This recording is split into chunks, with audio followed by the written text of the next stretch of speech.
Bonjour les amis, bienvenue sur Histoire Inspirante. Abonnez-vous à cette chaîne pour profiter d'histoires incroyables.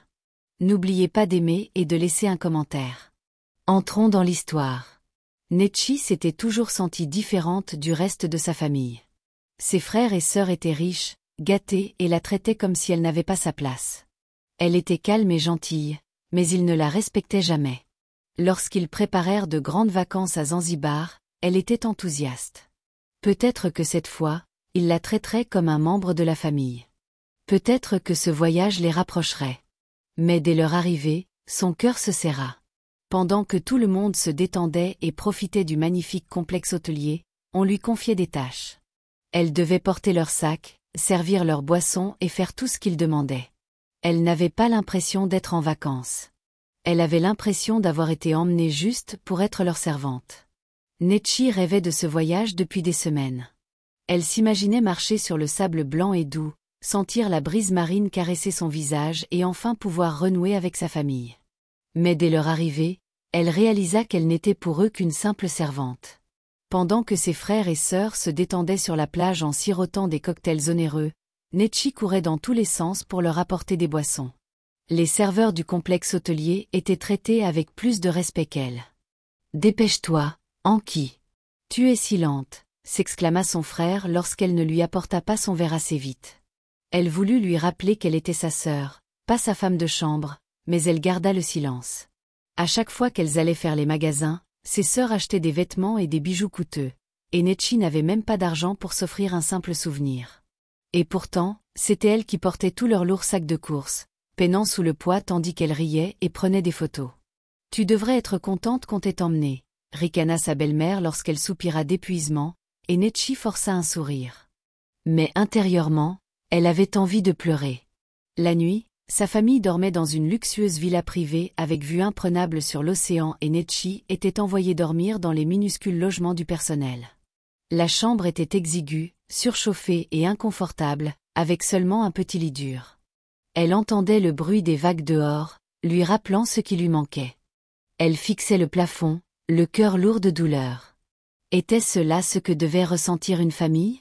Un soir, après une longue journée passée à faire les courses pour ses frères et sœurs, Nechi, assise seule dans un coin tranquille du complexe, regarda sa famille rire et savourer leur dîner coûteux, sans jamais l'appeler pour les rejoindre. L'humiliation était insupportable. Un serveur passa et la regarda avec pitié. « Ça va, mademoiselle ?» demanda-t-il gentiment. Nechi hocha la tête, retenant ses larmes, mais au fond d'elle-même, quelque chose se brisait. L'hôtel brillait de lumière dorée tandis que les serveurs dressaient les tables pour un grand dîner. L'air était empli de rires et de délicieuses odeurs de nourriture, et Nechi regardait sa famille assise à la longue et élégante table, discutant joyeusement. Elle portait des tenues de créateurs dernier cri, leurs bijoux étincelant sous les lumières. Nechi, quant à elle, portait une robe délavée, qu'elle possédait depuis des années. Elle n'était pas aussi sophistiquée que celle de sa sœur, mais c'était la meilleure qu'elle possédait. Elle avait passé la journée à faire les courses pour elle, s'assurant que tout soit parfait pour ce dîner. Elle était maintenant fatiguée et affamée. Alors que les serveurs apportaient des assiettes fumantes, Nechi sentit enfin un peu d'espoir. Peut-être que cette fois, elle pourrait s'asseoir avec eux et savourer un repas. Peut-être que pour une fois, il la traiterait comme un membre de la famille.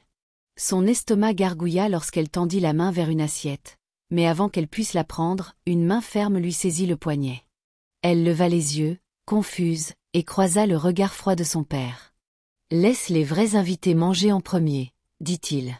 Sa voix était calme, mais ses mots étaient plus tranchants qu'un couteau. Nechi se figea. Elle regarda autour de la table. Personne ne la défendit.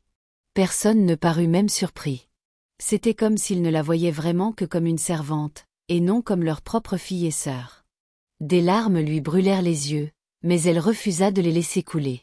Elle ravala la boule qui lui serrait la gorge et recula. Elle avait tout fait pour eux. Elle avait porté leurs sacs, servi leurs boissons et obéi à tous les ordres. Pourtant, ils ne pouvaient même pas la laisser manger. Elle se tenait là, les regardant savourer leur somptueux repas. Une pensée douloureuse lui traversa l'esprit. Suis-je vraiment leur fille? Pour la première fois de sa vie, elle se sentit complètement seule. Nechi était assise seule dans un coin tranquille du complexe, les yeux rivés sur l'océan. Son cœur était lourd. Le grand dîner venait de se terminer, et sa famille riait encore et s'amusait. Elle n'avait pas mangé. Elle n'avait même pas été autorisée à s'asseoir avec eux. Elle essuya une larme, essayant de rester forte.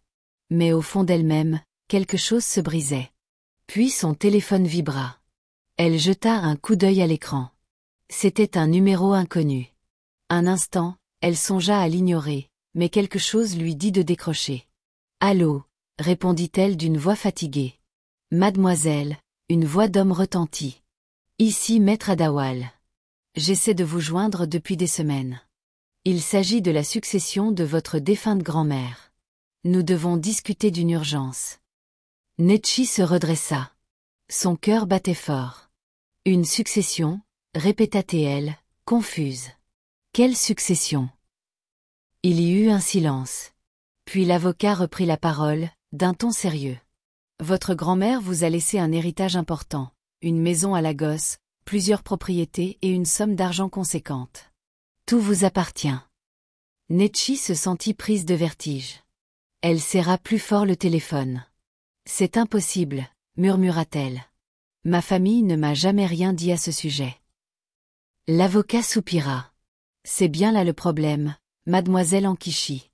Votre famille a essayé de vous confisquer votre patrimoine. Ils ont tenté de falsifier des documents, mais nous les avons arrêtés à temps. J'ai besoin que vous veniez immédiatement à Lagos pour réclamer ce qui vous appartient. » Et le monde de Nechi bascula à cet instant. Elle avait passé des années à être traitée comme une moins que rien. Elle avait été humiliée, ignorée et utilisée comme une servante. Pendant tout ce temps, elle avait cru qu'elle ne valait rien. Mais maintenant, elle connaissait la vérité. Elle n'était pas pauvre. Elle n'était pas impuissante. Elle était riche. Et sa famille lui avait menti. Ses mains tremblaient lorsqu'elle raccrocha. Elle leva les yeux et vit sa famille rire encore, la traitant toujours comme une moins que rien. Ils l'avaient volée. Ils avaient gardé son héritage secret. Et maintenant, ils profitaient de vacances luxueuses pendant qu'elle souffrait. Un feu s'alluma en elle. Pour la première fois de sa vie, elle n'allait pas rester silencieuse. Pour la première fois, la situation allait changer. Les mains de Nechi tremblaient tandis qu'elle s'éloignait du complexe bruyant. Elle avait besoin d'un endroit calme, un endroit pour réfléchir, un endroit pour respirer. Elle trouva un banc près de la plage et recomposa rapidement le numéro. Son cœur battait si fort qu'elle entendait à peine la sonnerie. L'avocat décrocha à la première sonnerie. « Mademoiselle Nechi, merci de votre rappel. J'essaie de vous joindre depuis des semaines et des semaines. » Personne ne le lui avait dit. Elle déglutit difficilement. « Qu'est-ce que c'est que cette histoire de succession de ma grand-mère ?» Il y eut un silence. Puis la voix de l'avocat se fit entendre, calme mais sérieuse. « Votre grand-mère vous a tout légué, Nechi. Sa maison à Lagos, plusieurs autres propriétés, une grosse somme d'argent sur ses comptes. Vous êtes la propriétaire légale de tout cela. » Nechi eut l'impression que le sol se dérobait sous ses pieds. Elle pressa sa main contre sa poitrine. « Je ne comprends pas. Ma famille ne m'a jamais dit qu'elle avait quoi que ce soit. » L'avocat soupira. « Parce qu'ils ne voulaient pas que vous le sachiez. Ils ont essayé de vous le prendre. Ils ont tenté de falsifier des documents pour revendiquer la succession comme leur appartenant, mais nous les avons arrêtés juste à temps. Sa propre famille, ceux qu'elle avait aimés et servis toute sa vie, avaient essayé de la trahir. Son esprit revivait chaque instant du voyage. Porter leurs sacs, servir leurs boissons, dormir dans les minuscules logements du personnel, être traitée comme une servante pendant qu'il profitait du luxe. Pendant tout ce temps, il lui avait caché un immense secret. Il l'avait volé, exploité, menti. Ses doigts se crispèrent sur son téléphone, la colère, la douleur et l'incrédulité envahissant sa poitrine. Comment avait-il pu faire ça? Comment pouvait-il la regarder dans les yeux tous les jours et continuer à faire comme si elle n'était rien? Mais elle n'était pas rien. Elle était riche. Elle était puissante. Et ils ignoraient qu'elle connaissait désormais la vérité. Pour la première fois de sa vie, Nechi n'allait pas se taire. La donne avait changé, et cette fois, c'était elle qui avait toutes les cartes en main. Nechi resta figée, serrant son téléphone si fort que ses jointures en devinrent blanches.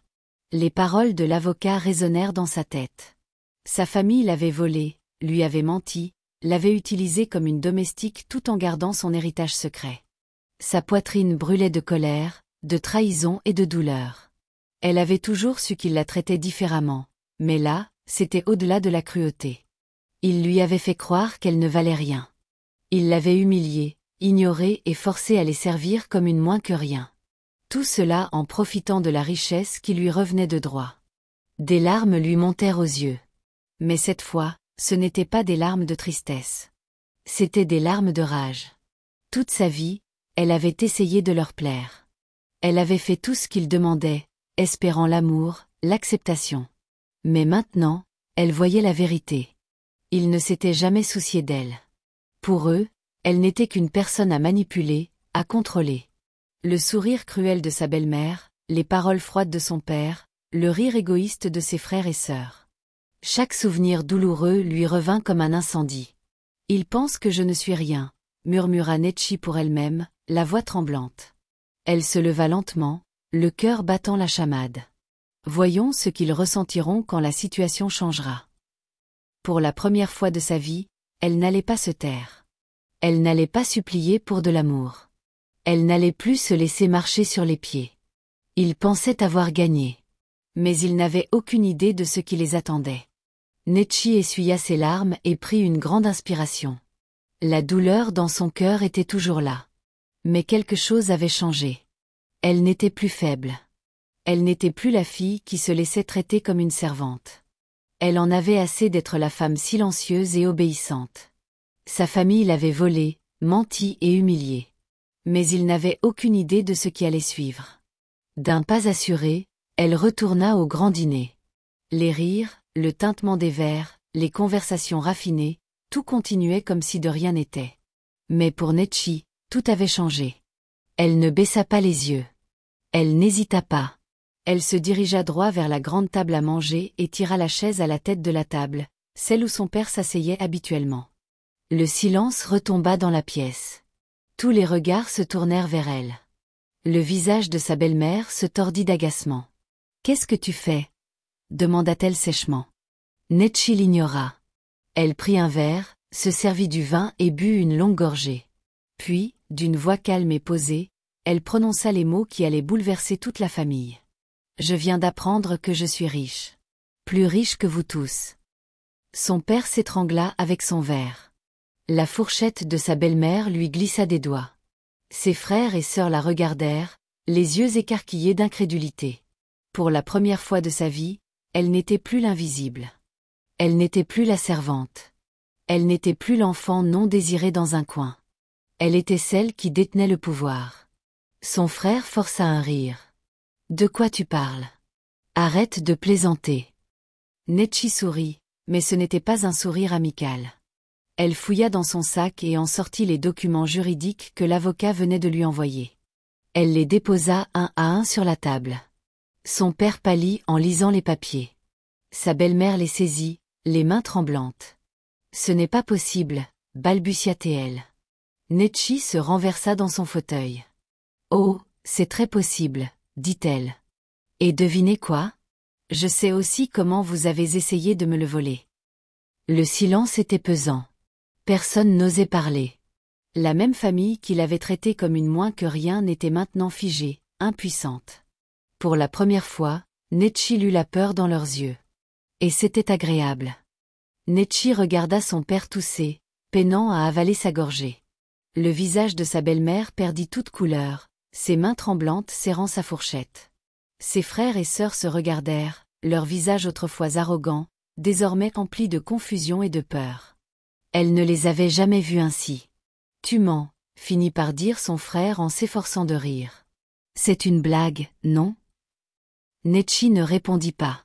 Elle fouilla dans son sac et en sortit les papiers, d'épais documents officiels aux lettres en gras et aux sceaux légaux. Elle les déposa sur la table, juste devant son père. Silence.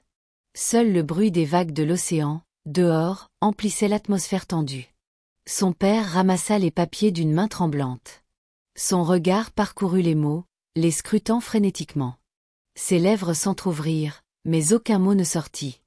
Sa belle-mère lui arracha les documents des mains, les siennes tremblant en lisant. Non, c'est impossible, murmura-t-elle. Nechi se laissa simplement aller en arrière sur sa chaise, les observant. Pendant des années, il l'avait ignorée. Il l'avait traitée comme une servante, un fardeau, une étrangère.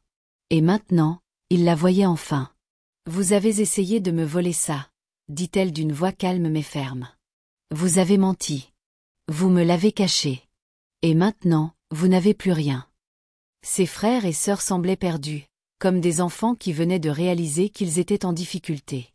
Son frère s'éclaircit la gorge. « Nechi, on peut t'expliquer. » Mais elle leva la main pour l'arrêter. « Pas besoin, » dit-elle. « Je comprends tout maintenant. » Encore un silence pesant, inconfortable. Pour la première fois de sa vie, ce n'était pas Nechi qui se sentait petite. C'était eux.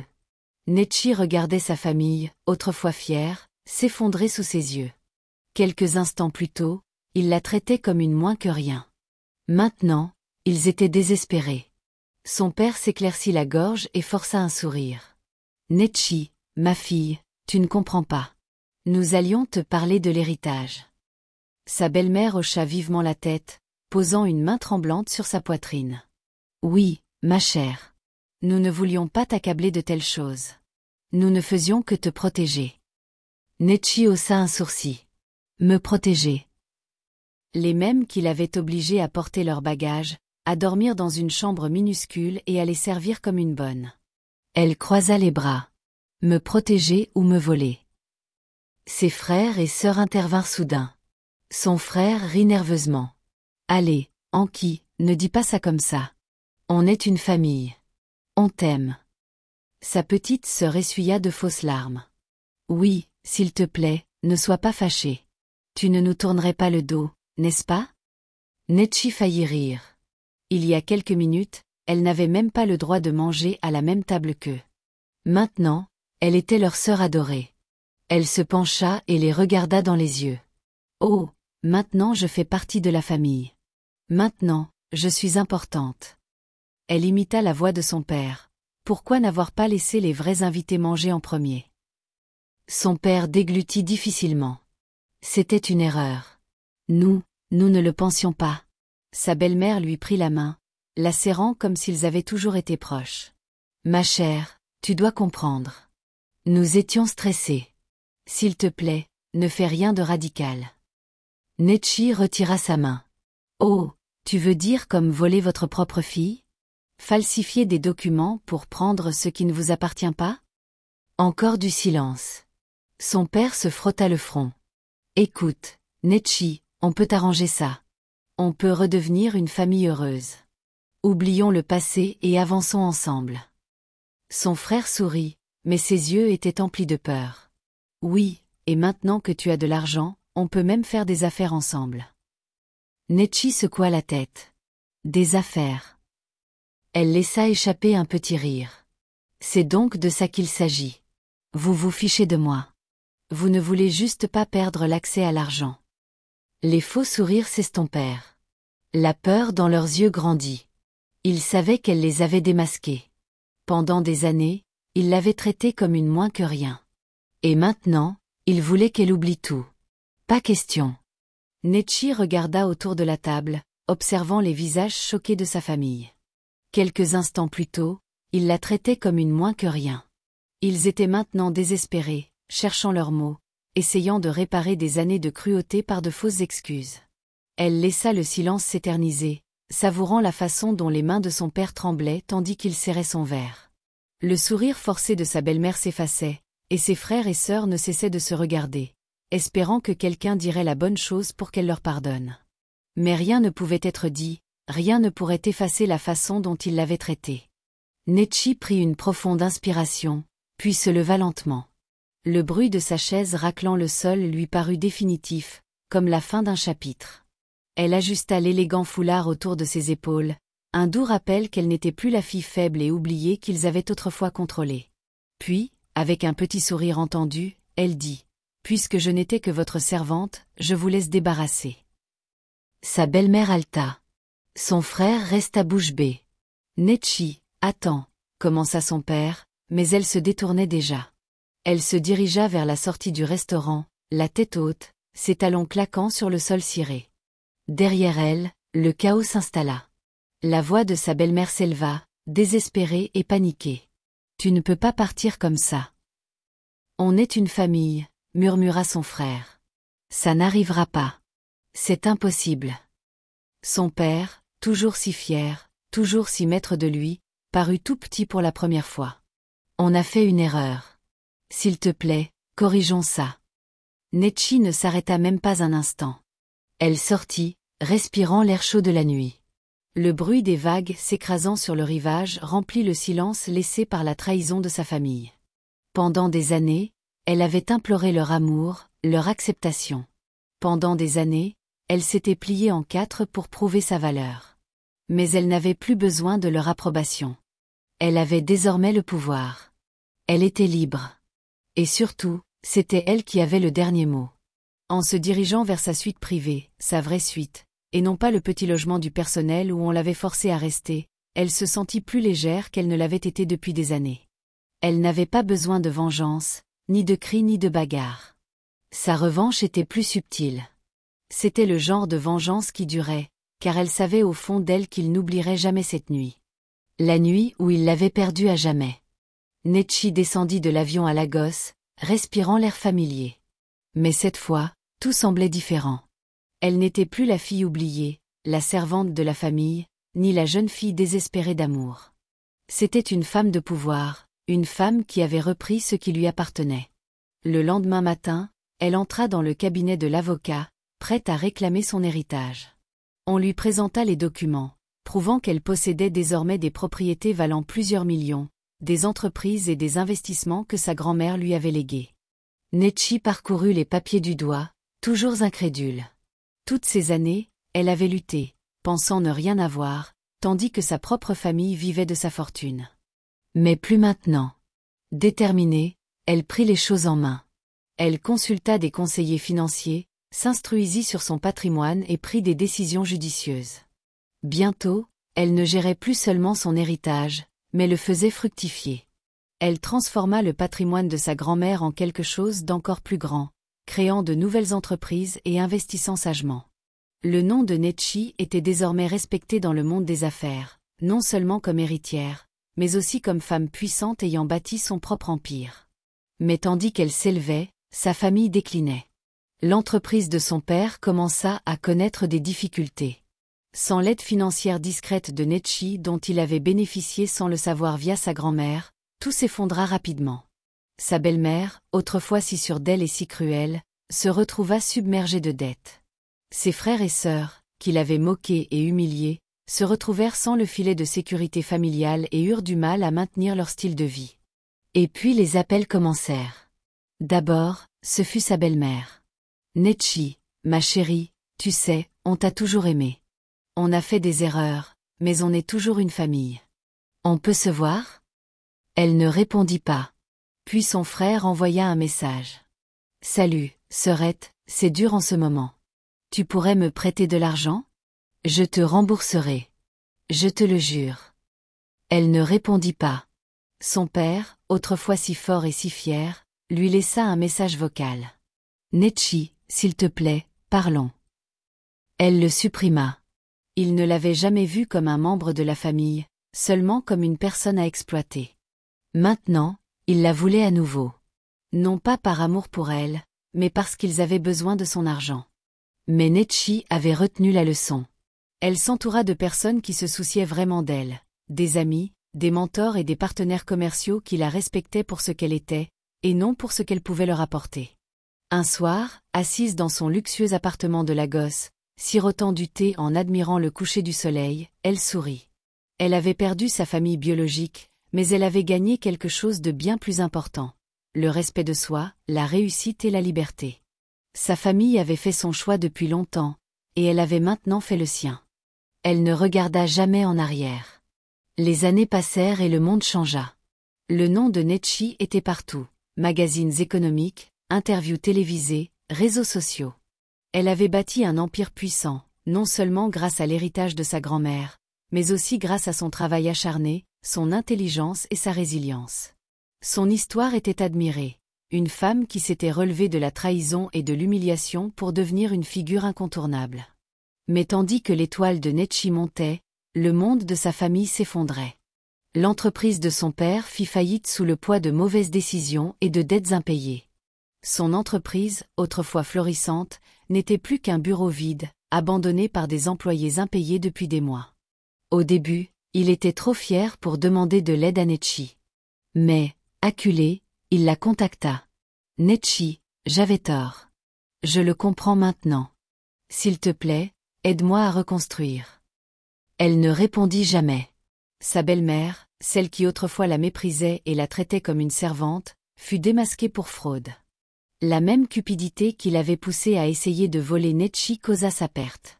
Elle fut arrêtée, et le nom de la famille, autrefois respecté, devint synonyme de scandale. Ses frères et sœurs, qui se moquaient d'elle, se retrouvèrent sans emploi, luttant pour joindre les deux bouts. Un par un, ils envoyèrent des messages, des excuses, des plaidoyers, des appels à l'aide désespérés. « Nechi, nous n'étions que des enfants. Nous ne savions pas mieux. Tu as tant à offrir maintenant. Tu ne peux pas nous pardonner? Nous sommes toujours une famille, n'est-ce pas? » Mais la famille, ce n'était pas seulement une question de sang. C'était une question d'amour, de respect et de loyauté. Des choses qu'il ne lui avait jamais données. Un jour, elle passa devant l'ancien immeuble de bureau de son père, la même où des années auparavant, il lui avait refusé de manger à table, car elle n'était pas une vraie invitée. Maintenant, il n'était plus rien, et elle était tout ce qu'il aurait souhaité avoir traité différemment. Elle sourit. La servante que tu as humiliée est maintenant celle que tu aurais aimé mieux traiter. Mais elle ne ressentait plus de colère, seulement de la paix. Car la véritable vengeance ne consistait pas à les faire souffrir. Il s'agissait de se prouver à elle-même qu'elle avait toujours été digne, toujours suffisante. Nechi avait trouvé le bonheur non pas dans leur chute, mais dans sa propre force. Et ce fut la plus grande victoire de toutes.